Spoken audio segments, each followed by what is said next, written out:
মহোদয় তেখেত শিৱসাগৰৰ এখন শিক্ষানুষ্ঠানত গৈ এজন শিক্ষকক সোধা এটা প্ৰশ্ন বা বিভিন্ন প্ৰশ্নৰ মাজত এটা প্ৰশ্ন ছাত্ৰ ছাত্ৰীসকলক যি তেখেতে পাঠ লৈছে এই ক্ষেত্ৰত আমি কিছু মন্তব্য নকৰাকৈ থাকিব নোৱাৰিলোঁ।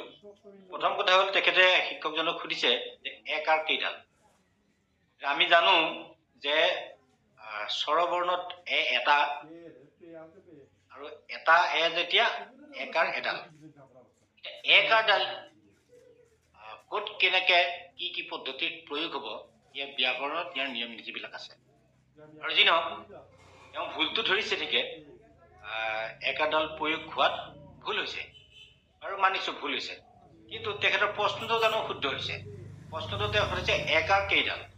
এক আৰু কেইডাল বুলি যেতিয়া এজন শিক্ষকক সুধিব আৰু সেই মুহূৰ্তত তাতেও এজন শিক্ষামন্ত্ৰী আৰু সেই পৰিৱেশটো ছাত্ৰ ছাত্ৰীসকলৰ মাজত যেতিয়া শিক্ষক এজনক প্ৰশ্ন কৰিব তেতিয়া শিক্ষকজন অকণমান বিতষ্ট হোৱাটো বা অস্বাভাৱিক হোৱাটো একো ডাঙৰ কথা নহয়। মেইন কথাটো হ'ল আমাৰ শিক্ষামন্ত্ৰী মহোদয়জনে প্ৰশ্নটো সোধাতে ভুল হৈছে আৰু হয়তো তেখেতে দুডাল একাৰ বুলি যদি ক'ব বিচাৰিছে এইটো ভুল কথা। এক আৰু দুডাল নহয় এডাল। আৰু এই বিতৰ্কটো এতিয়া আমি দেখিছোঁ গোটেই সামাজিক মাধ্যমত এটা সাংঘাতিক ধৰণৰ বিতৰ্ক এটা হৈছে। ভুল তথ্য এটা আমাৰ শিক্ষামন্ত্ৰী মহোদয়ে বা ভুল প্ৰশ্ন এটা সুধি এজন শিক্ষকক মানে সামাজিক মাধ্যমত অপদস্থ কৰিছে। আৰু এইখিনিতে আমি এটা কথা ক'ম, আমি সদৌ অসম অপাধিকৃত শিক্ষক কৰ্মচাৰী সংস্থাই বাৰে বাৰে আমাৰ মাননীয় মুখ্যমন্ত্ৰী মহোদয় আৰু মাননীয় শিক্ষামন্ত্ৰী মহোদয়ক আমি এটা কথা কৈ আছোঁ যে শিক্ষকসকলক সামাজিক মাধ্যমত আৰু অপদস্থ নকৰিব, সামাজিক মাধ্যমত আৰু অপমান নকৰিব।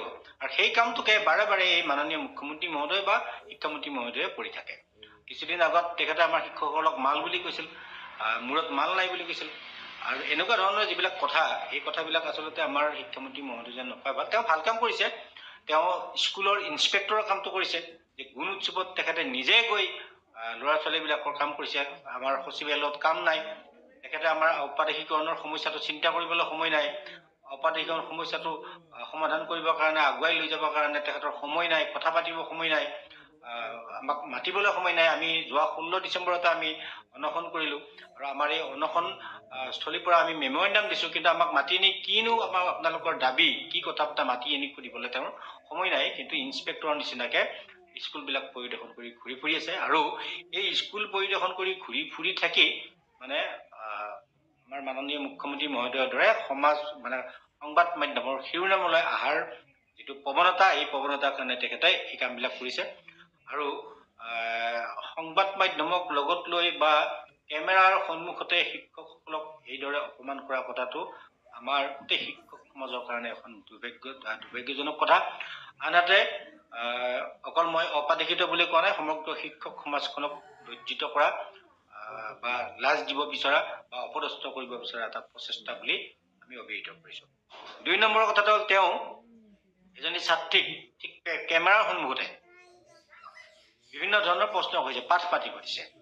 তেওঁ সেই কামখিনি কেমেৰা নোলোৱাকৈও কৰিব পাৰিলেহেঁতেন, কিন্তু কেমেৰা লৈ সেই ছোৱালীজনী এতিয়া কিছুমান সংবাদ মাধ্যমে এতিয়া তাতে ব্লগ দি তেওঁক মুখখন নেদেখা কৰি দিছে। যদিও ইতিমধ্যে প্ৰচাৰ মাধ্যমৰ জৰিয়তে এই ছোৱালীজনীক মানে প্ৰচাৰ কৰা হ'ল। আৰু এই ছোৱালীজনীয়ে এতিয়া যিটো মানসিক অৱস্থাত আছে বা থাকিব বুলি আমি অনুমান কৰোঁ, এই কথাটোৰ বাবে জগৰীয়া কোন হ'ব? আৰু শিক্ষামন্ত্ৰী মহোদয় হ'বনে? এইবিলাক উজুত প্ৰশ্ন। কথাটো হ'ল তাতে তেওঁ কৈছে যে পাঠ পঢ়িবলৈ তোমালোকক দিয়ে নে নিদিয়ে।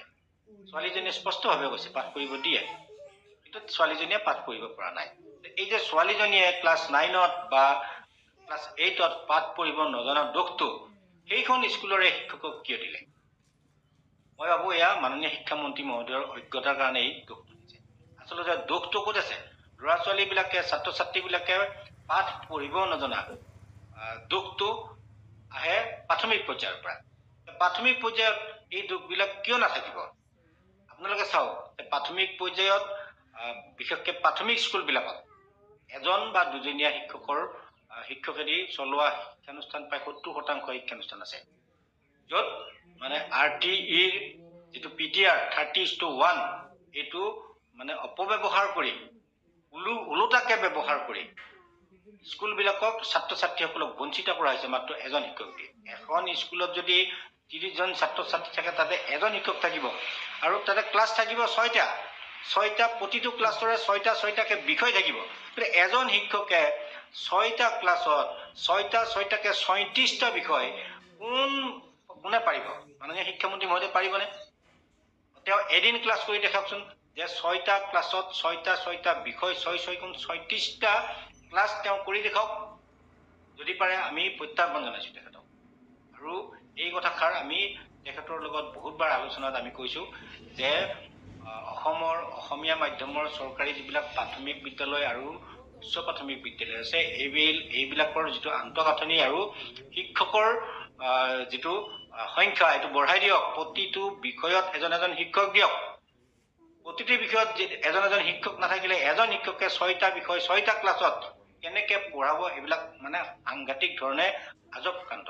আমাৰ বিশ্বজিৎ দৈমাৰী ছাৰ বৰ্তমান বিধানসভাৰ অধ্যক্ষ, তেখেতে এটা সংবাদ মাধ্যমৰ সন্মুখত কৈছিল, তেখেত যেতিয়া সাংসদ হৈ আছিল তেখেতে কৈছিল যে এই নিয়ম নীতিবিলাক কোন পাগলাই আনিছে এই নিয়ম নীতিবিলাক, এই আজব নীতিবিলাক। এদিন শিক্ষামন্ত্ৰী বা এই বিষয়ববীয়াবিলাকে এনেকে ক্লাছ কৰি দেখাওকচোন। এখন স্কুলত এজন শিক্ষকে 6টা ক্লাছ 6টা বিষয় ক্লাছ কৰি দেখুৱাওক। আমিও কৈছোঁ এইটো কথাটো।